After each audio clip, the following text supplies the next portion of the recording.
બધાને જય શ્રી કૃષ્ણ, જય શ્રી રાધે, જય શ્રીમન નારાયણ। હું આચાર્ય રાકેશ શર્મા આપ સૌના મંગલની કામના કરું છું। આશા રાખું છું કે તમે સૌ સ્વસ્થ હશો અને આનંદમાં હશો। ઠાકોરજી પાસે મારી એવી જ પ્રાર્થના છે।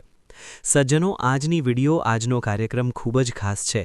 તે તમામ દર્શકો માટે, તમામ લોકો માટે જેમની મીન રાશિ છે। આજની વિડિયો મીન રાશિવાળાઓ માટે એટલા માટે પણ ખાસ છે કારણ કે આજની વિડિયોમાં આપણે માર્ચના રાશિફળ વિશે વાત કરવા જઈ રહ્યા છીએ।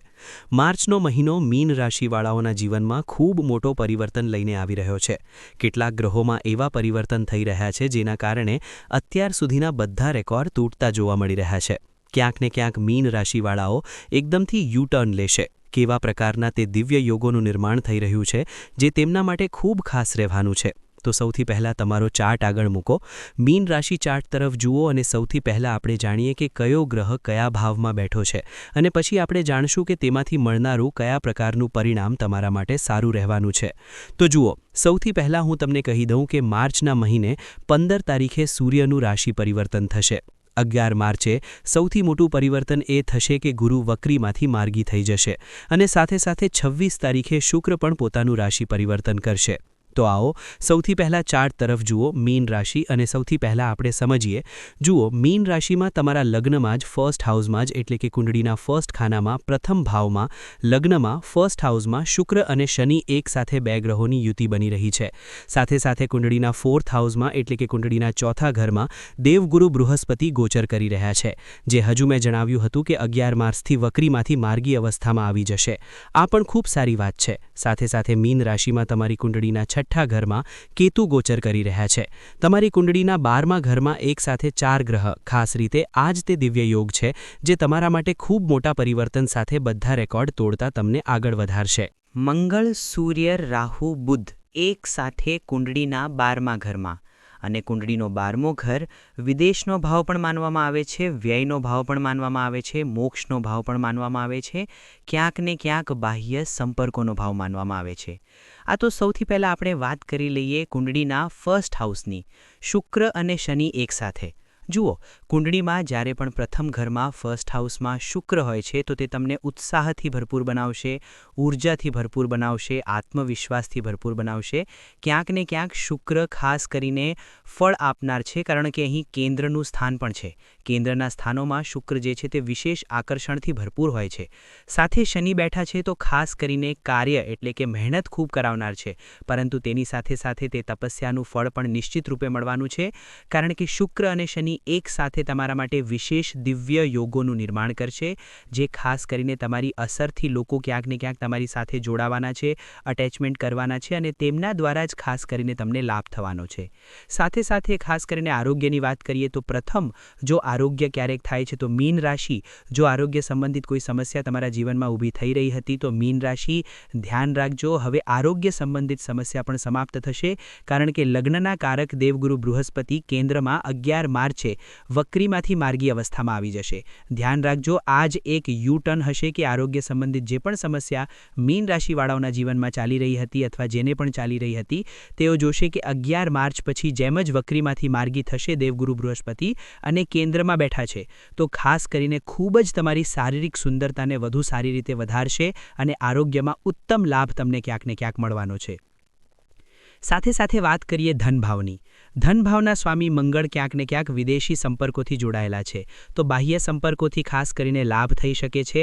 આ સમયમાં વિદેશી પ્રવાસોથી અથવા જેમનું કામ વિદેશોથી છે, જે વિદેશમાં રહી રહ્યા છે, અથવા એક વાત હું કહેવા માંગુ છું કે આ સમયમાં કમાણી પણ ખૂબ થશે પરંતુ તેની સાથે સાથે ખર્ચ પણ તમે કરતા દેખાશો કારણ કે ધ્યાન રાખજો, ત્યાંના સ્વામી મંગળ છે તે કુંડળીના 12મા ઘરમાં બેઠા છે અને 12મો ઘર કુંડળીનો વિદેશી સંપર્કોનો લાભ પણ છે, ભાવ પણ છે અને વ્યયનો ભાવ પણ છે, એટલે કે બાહ્ય ક્ષેત્રોથી લાભ પણ ખૂબ થશે પરંતુ તેના હિસાબે પોતાના પર ખર્ચ કરતા તમે દેખાશો કારણ કે કેન્દ્રમાં શુક્ર પણ તમારા ફર્સ્ટ હાઉસમાં બેઠા છે। ક્યાંક ને ક્યાંક સારું પહેરશો, સારું ખાશો, સારું ફરશો, ક્યાંક ને ક્યાંક પોતાના પર ખર્ચ કરતા તમે ક્યાંક ને ક્યાંક દેખાશો। સાથે સાથે વાત કરી લઈએ દેવગુરુ બૃહસ્પતિની, જે 11 માર્ચે વક્રીમાંથી માર્ગી થઈ જશે. તે કુંડળીના ચોથા ઘરમાં બેઠા છે. કુંડળીનો ચોથો ઘર એવો સ્થાન છે કુંડળીનો જે ખાસ પ્રભાવશાળી માનવામાં આવે છે જ્યોતિષશાસ્ત્રમાં. અહીંથી ગાડી, ઘોડો, મકાન, જમીન, જાયદાદ આ તમામ સુખોની પ્રાપ્તિ વ્યક્તિને થાય છે.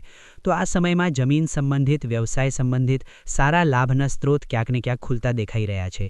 કારણ કે દેવગુરુ બૃહસ્પતિની સપ્તમ દૃષ્ટિ કર્મસ્થાનમાં પણ આવી રહી છે.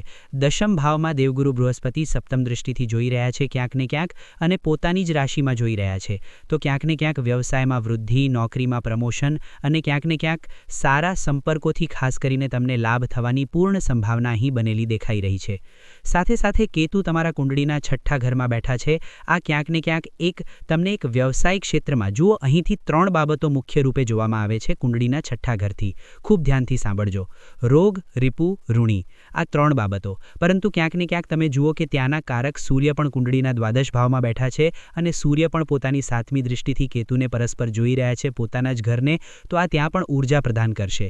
ક્યાંક ને ક્યાંક રાજકીય ક્ષેત્રમાં ઉન્નતિ, ક્યાંક ને ક્યાંક શત્રુ કોઈ હાવી થઈ રહ્યા હતા તો શત્રુઓ પર તમે વિજય પ્રાપ્ત કરશો.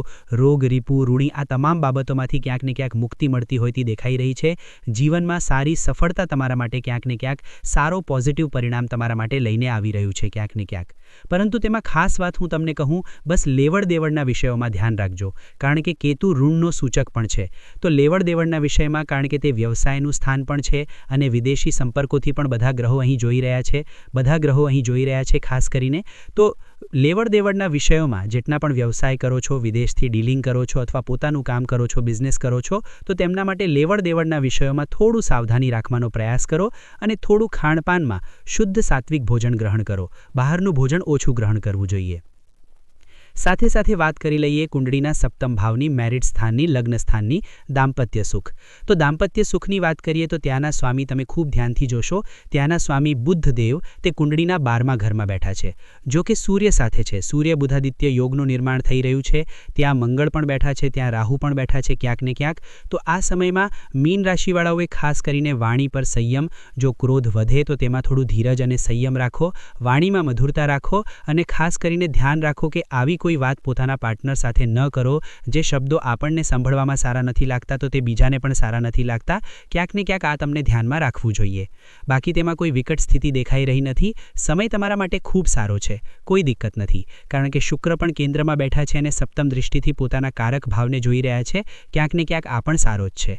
સાથે સાથે મીન રાશિ વાત કરી લઈએ. સૌથી ખાસ શુક્ર ખાસ કરીને એક તો ફર્સ્ટ હાઉસમાં બેઠા છે અને અહીં જુઓ 4 ગ્રહ એક સાથે કુંડળીના 12મા ઘરમાં, જેના વિશે હું વાત કરી રહ્યો હતો. મંગળ, રાહુ, સૂર્ય અને બુધ આ બાહ્ય ક્ષેત્રોથી ખાસ કરીને લાભ કરાવનાર છે. ક્યાંક ને ક્યાંક તમે જુઓ કે કોઈ વિશેષ વ્યક્તિ સાથે તમારો સંપર્ક થવો અને તેના દ્વારા ખાસ કરીને લાભ થવો આ સ્ત્રોત બનશે. ક્યાંક ને ક્યાંક ટેકનિકલ ક્ષેત્રમાં બીટેક, આર્કિટેક્ચર, મેડિકલ લાઇન અને સાથે સાથે પ્રોપર્ટી ડીલિંગ. કારણ કે ખાસ કરીને તમે જુઓ કે મંગળ જો કે રાહુ સાથે બેસીને અંગારક યોગ બનાવી રહ્યો છે, તો તેના માટે ખાસ કરીને શિવ રુદ્રાભિષેક તમે કરતા રહો, શિવને જળ અર્પિત કરતા રહો. આ તમારા માટે સર્વોત્તમ રહેશે. અને સૂર્ય દ્વાદશ માટે દ્વાદશ અક્ષર સૂર્ય એટલે કે સૂર્યની દ્વાદશ નામાવલીથી તમે ભગવાન સૂર્યને અર્ઘ્ય જરૂર આપો, જેથી તમને સંપૂર્ણ કુંડળીનું ફળ મળે. સાથે સાથે ખાસ કરીને આ સમયમાં કર્મભૂમિમાં વિજયશ્રી હાથ લાગશે. ધન પ્રાપ્તિના સારા યોગ બનશે. આરોગ્યમાં પણ સારો એક તમને લાભ મળશે. અને સાથે સાથે જમીન સંબંધિત, મકાન સંબંધિત, માતાનું આરોગ્ય અસ્વસ્થ ચાલી રહ્યું હતું તો તેમાં આરોગ્યનો લાભ તમારા માટે ખૂબ સારો રહેશે. ખૂબ સુંદર યોગોનું નિર્માણ મીન રાશિવાળાઓ માટે થઈ રહ્યું છે.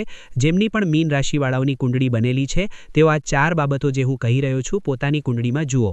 કુંડળી ખોલો અને નોંધ કરી લો.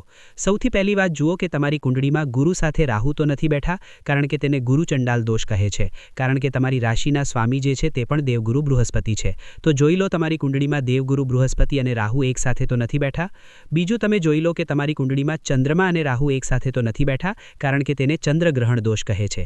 ત્રીજું તમે જોઈ લો કે તમારી કુંડળીમાં સૂર્ય અને રાહુ એક સાથે તો નથી બેઠા, કારણ કે તેને સૂર્યગ્રહણ દોષ કહે છે. અને ચોથું તમે જુઓ કે તમારી કુંડળીમાં કાલસર્પ દોષ તો નથી બની રહ્યો. રાહુ કેતુના એક તરફ જ્યારે કુંડળીમાં બધા ગ્રહ કુંડળીમાં વિદ્યમાન હોય છે તો તેને પૂર્ણ કાલસર્પ દોષ કહેવામાં આવે છે. આ ચારેય દોષોમાંથી એક પણ દોષ જો તમારી કુંડળીમાં બની રહ્યો હોય તો તેના વિધિ વિધાનથી પૂજન જરૂર તમને કરાવવું જોઈએ. આ દોષોના પૂજન પછી આ દોષ રહેતા નથી, આ શુભ યોગોમાં પરિવર્તિત થઈ જાય છે અને ક્યાંક ને ક્યાંક આપણા જીવનમાં આ સફળતા આપણને પ્રદાન કરે છે. ક્યાંક ને ક્યાંક 2 ઉપાય મીન રાશિવાળાઓ જરૂર અનુસરો, કારણ કે શનિની 7.5નો સેકન્ડ ફેઝ ચાલી રહ્યો છે. ખાસ કરીને પ્રતિદિન ભગવાન શિવને જળ અર્પિત કરો, તેમનો રુદ્રાભિષેક કરતા રહો. અને બીજું, તમારી રાશિના સ્વામી દેવગુરુ બૃહસ્પતિ બને છે, જે 11 માર્ચથી વક્રીમાંથી માર્ગી અવસ્થામાં પણ આવશે. ખાસ કરીને તમારા માટે ખૂબ જ રેકોર્ડ તોડ પરિવર્તન લઈને આવી રહ્યા છે. તો દેવગુરુ બૃહસ્પતિ અને ખાસ કરીને ગુરુવારના દિવસે ભગવાન નારાયણને પીળું પુષ્પ અર્પિત કરો, કેળાના વૃક્ષની પૂજા કરો, તેમાં પીળી ચણાની દાળ, ગોળ અને હળદર અને 1 લોટો જળ જરૂર તમને અર્પિત કરવું જોઈએ. આશા રાખું છું મારી વાત તમને સમજાઈ હશે. તો ત્યાં સુધી માટે મિત્રો મળું છું નેક્સ્ટ વિડીયોમાં. જય શ્રી કૃષ્ણ.